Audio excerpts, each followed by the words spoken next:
Bom, pessoal, continuando então aí a nossa discussão sobre o movimento operário na Primeira República, é, apresentar um pouquinho aí a proposta da obra, né, aí do Cláudio Batalha.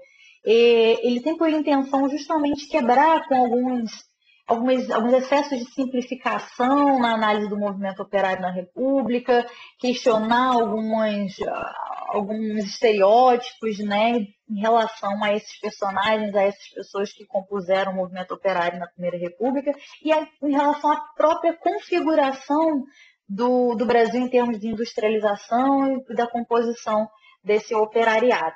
Então ele já começa o livro justamente quebrando com alguns desses grandes estereótipos, ou pelo menos problematizando, aprofundando e complexificando esses estereótipos. Uma das coisas, né, que é importante a gente começar falando é sobre a caricatura, né, do operário na Primeira República, aquela visão quase que realmente muito estereotipada de quem seria esse operário, né? No nosso imaginário, e se eu estivesse aí no momento presencial com vocês, certamente eu ia perguntar para vocês como é que vocês imaginam um operário na Primeira República, né? Quem é esse operário na Primeira República? E dificilmente escaparia daquela imagem do italiano imigrante que vem trabalhar nessas fábricas e que abraça um ideário anarquista, que está muito presente tanto na produção de filmes, novelas, seriados brasileiros, né? E no próprio ensino de história. Tem muito forte essa visão de que esse primeiro movimento operário aqui no Brasil, as primeiras greves são promovidas por esse personagem, né? Então seria esse imigrante italiano anarquista. O que não significa que não seja, né, o que não tenha essa presença forte do imigrante no movimento operário. A gente vai ver que sim, que ela é fortíssima, mas que não é exatamente como se convencionou, de pensar que todas as indústrias vão ter essa presença em todas as regiões no Brasil. A gente vai ver que é um tanto quanto complexo isso. A restrição também desse imigrante, especialmente como sendo o italiano, né, não necessariamente. Também a gente tem uma imagem de que esse operário é homem, né? É um homem, são esses homens que estão conduzindo as greves, organizando os sindicatos, e a gente vai ver que a constituição do operariado brasileiro não é tão masculina assim. Em algumas áreas, como na indústria têxtil, em São Paulo, há uma presença maior de mulheres, com quase 60%, que é uma das questões que o Cláudio Batalha apresenta, né? E também em relação ao ponto de vista político, né? Em termos de ideologia política, há uma presença enorme anarquista. É possível dizer que, dentre a categoria mobilizada, eles são hegemônicos, há uma predominância, né, em algumas regiões, mas não é a totalidade. E é esse tipo de coisa que o Cláudio Batalha vai trazer, complexificar, entender de uma maneira mais geral esse cenário, tanto em termos de demográficos, a relação com a diversidade de origem, né, a diversidade ideológica, porque até mesmo entre esses italianos há uma grande diferenciação, porque há muitas regiões da Itália, e muitas das vezes até conflitos entre italianos de distintas regiões, né? Então há uma diversidade bem significativa, tanto do ponto de vista dos próprios imigrantes, como também em relação aqui, né, a composição étnica no Brasil, né? No Brasil, como está configurado. Outra questão que é muito interessante que o Cláudio Batalha traz é como se dá a configuração da indústria brasileira, né? Como é a indústria aqui no Brasil, em suas diferentes regiões. E uma questão interessante que ele nota é que todas as consideradas etapas clássicas que levaram até a Revolução Industrial estariam presentes na realidade brasileira. Que etapas seriam essas, né? Talvez vocês se recordem na escola que a gente fala assim, até chegar à indústria, né? A gente tem na maquinofatura, com o uso de máquinas, a gente tem uma passagem por diferentes formas de produzir as mercadorias. Então a gente teria aquela considerada a mais primitiva, né? Que seria o artesanato.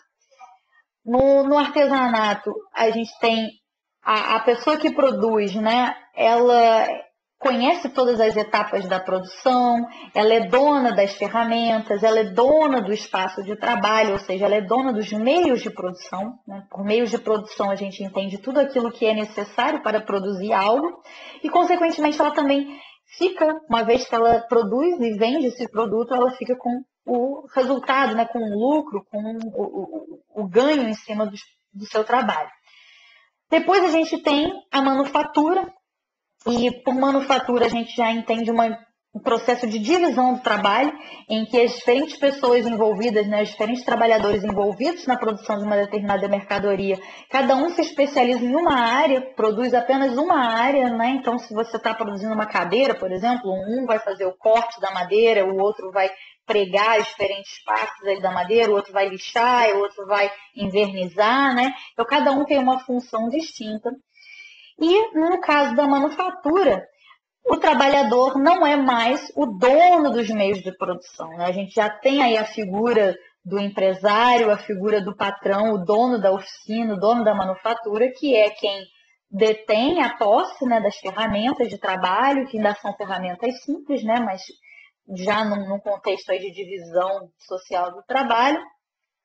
E ele fica com o lucro da venda da mercadoria e paga aos funcionários um salário, paga um valor pelas horas trabalhadas. Então, a gente já tem aí um processo de divisão e de os trabalhadores separados da propriedade dos meios para produzir aquela mercadoria.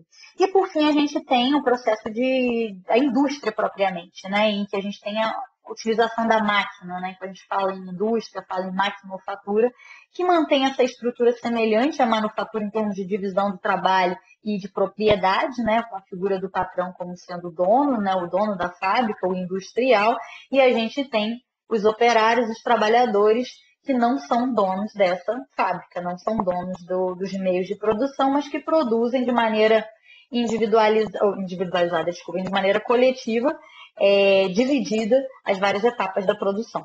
O que o Cláudio Batalha percebe é que, no caso brasileiro, todas essas diferentes etapas, né, que a princípio são entendidas quase como uma forma evolutiva, elas estão presentes simultaneamente na realidade do Brasil republicano, da Primeira República. Ele destaca especialmente a questão do caso da indústria de sapatos, né, a indústria de calçados, que vai ter desde a figura do artesão, que produz o calçado de maneira artesanal, a gente vai ter desde a pequena indústria, a pequena manufatura, na verdade, né, que não tem a utilização de maquinário pesado, e a gente vai ter indústrias maiores com a utilização de maquinário pesado.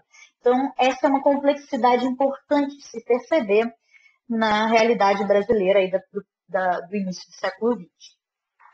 O outro aspecto, como eu já adiantei a vocês, é a questão da divisão de gênero. Né? A gente percebe que, por exemplo, em São Paulo, no total da indústria, né, dos vários ramos industriais, eram 29% das trabalhadoras, né, que eram mulheres. No entanto, quando você pega o setor têxtil, que tinha maior participação feminina, chegava-se a 58%, ou seja, quase 60% dos trabalhadores da área da indústria têxtil, que era uma indústria significativa, eram mulheres. No Rio de Janeiro, o número era distinto, né? No Rio de Janeiro, que era o Distrito Federal da época, havia um pouco menos no total de mulheres empregadas, 27%, e na indústria têxtil já tinha uma diferenciação menor, né, que era de 39% o número de mulheres trabalhadoras nessa área. Então a gente vê que a participação feminina, especialmente no que diz respeito à indústria têxtil, era muito perceptível, muito sensível também. Em relação aos salários e às jornadas de trabalho, também o Cláudio Batalha percebe que havia uma grande variação.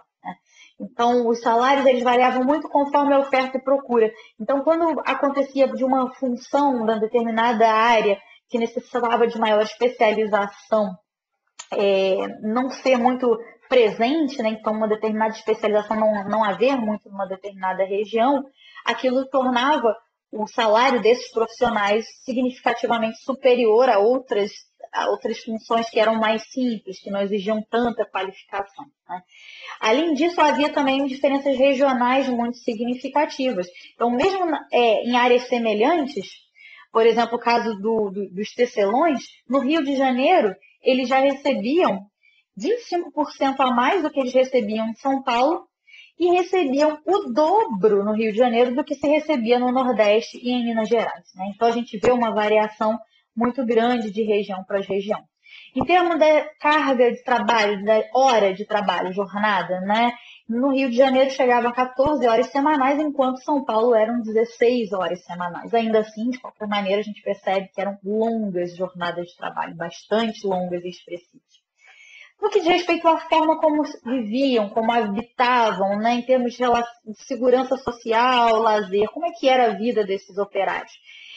Eu mencionei aqui um livro que talvez vocês já tenham lido, até no ensino médio, eu pelo menos li esse livro no ensino médio, que se chama O Cortiço. É um livro que ele é de 1890 e que retrata esse tipo de espaço de moradia, que é o cortiço. Não sei se todo mundo sabe o que seria um cortiço, mas basicamente um cortiço é uma espécie de casarão que era dividido em pequenos cômodos e cada um desses cômodos eram alugados por uma família. E grande parte dos operários, assim como outros trabalhadores urbanos, viviam nesse tipo de moradia muito precária que era o cortiço. Né? Então, uma família inteira vivia num cômodo muito apertado, muitas das vezes dividiam as áreas, por exemplo, para lavagem de roupas. Eram casarões, né, muito precários e com pouca circulação de ar e que foram responsáveis por proliferar muitas doenças, né, em função de muita gente convivendo em ambientes muito apertados com pouca circulação de ar. Mas havia também ainda as vilas operárias. O que eram essas vilas operárias? Eram espaços, né, criados próximos às próprias fábricas, como se fosse um conjunto habitacional que ofereciam condições um pouco melhores do que os cortiços, mas que, por outro lado, deixavam o trabalhador muito também vulnerável ao controle direto ali do patrão, né? Porque ele morava próximo da fábrica, então a vida dele é basicamente, né, da fábrica para casa, o que poderia até ser bom, né, em função de diminuir o tempo de deslocamento, já que eles trabalhavam tantas horas, chegando a 16 horas por dia, mas, por outro lado, também deixava ele muito frágil, porque caso ele perdesse o emprego, ele ia ficar duplamente prejudicado, né? Ia perder o emprego e ficaria desabrigado também. Então, uma situação de moradia muito, muito precária.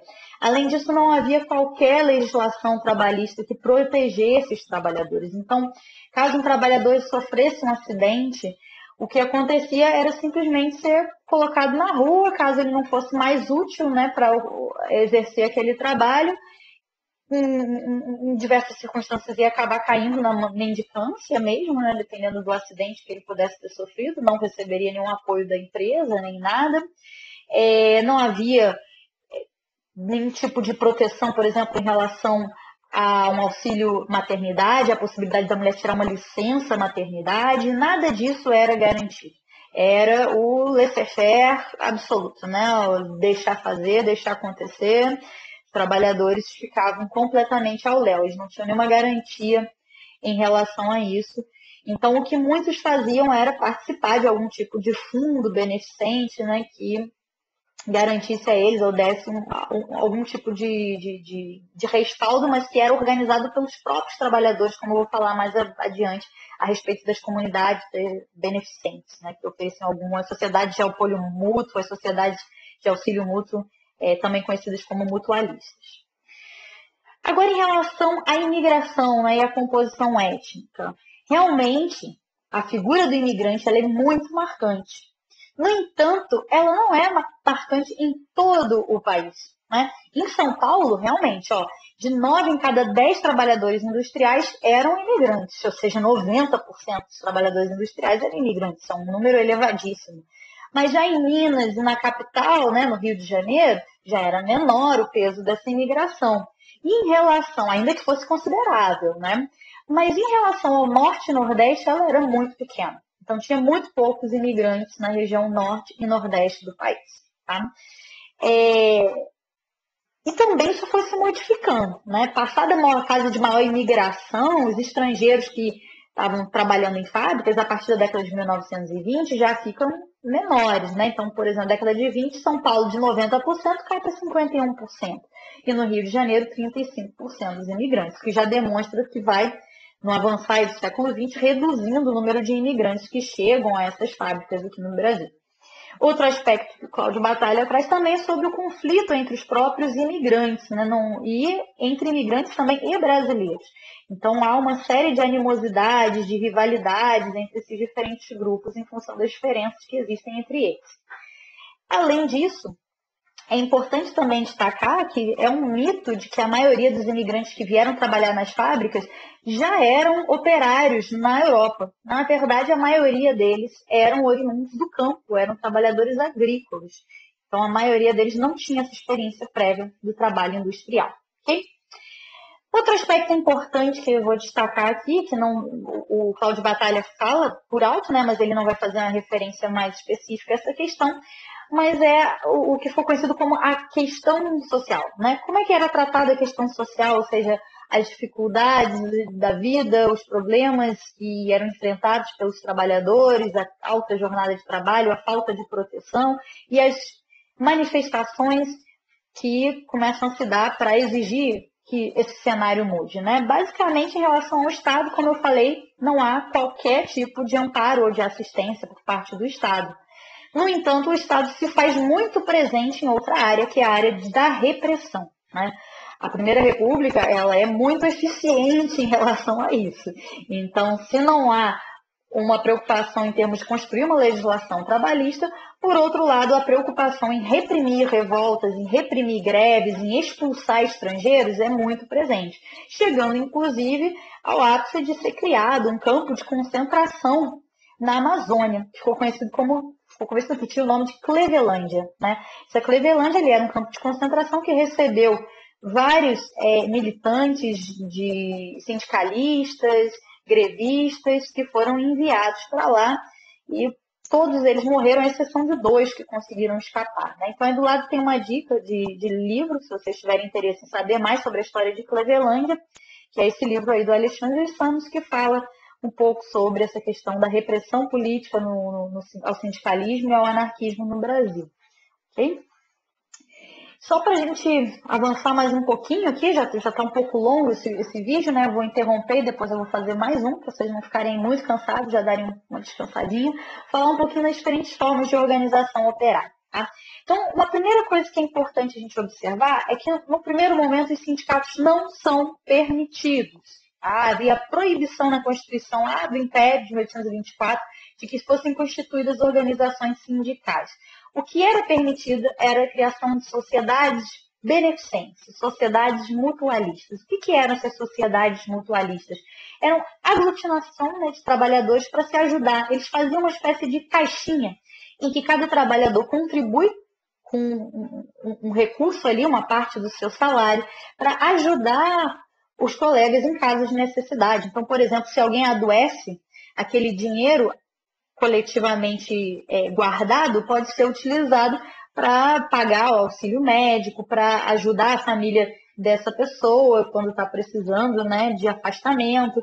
Então, eram organizações que tentavam se ajudar, os próprios operários se ajudarem. No entanto, no final do século XIX, no início do século XX, a gente já vai ter uma formação de sindicatos, ainda que legalmente eles não fossem propriamente, né, até porque era mais difícil, mesmo quando se torna possível o registro em termos de sindicato, era mais burocrático, como o Cláudio Batalha aponta, e a tendência deles foi se manterem registrados como associações mutualistas, mas já voltados para atender interesses mais concretos, ou melhor, não que os outros não sejam concretos, mas mais de confrontamento, né? Interesses como, por exemplo, disputas em termos salariais, de jornada de trabalho, disputas em relação a impor aos industriais medidas de segurança para garantir melhores condições de trabalho e outras medidas. Mas não significa também que eles deixassem, que abrissem mão daquelas práticas mutualistas. Na prática, elas se mantiveram, né? Ainda que eles tentam abarcar essa nova política um pouco mais litigiosa, né? Um pouco mais de confronto de interesses. Além disso, há diferentes tipos de sindicato, não vou me aprofundar muito nisso, mas o Cláudio Batalha traz essa discussão, né? Havia as associações pluriprofissionais, como o próprio nome diz, agregavam profissionais de diferentes categorias. Depois foram surgindo sociedades por ofício, né, em que agregavam, por exemplo, sapateiros numa área, tecelões em outra, né, e no final, e por último, surgiram também sindicatos de indústria, que agregavam profissionais de diferentes áreas, mas voltados ali para uma mesma indústria. Ok? Bem, eu vou parar por enquanto aqui, né, porque já avancei bastante aqui no tempo. A minha intenção é fazer vídeos que não fiquem muito grandes. E no próximo vídeo a gente vai discutir a questão das correntes ideológicas que estão presentes nessa realidade aí do movimento operário brasileiro. Ok? Até lá, gente!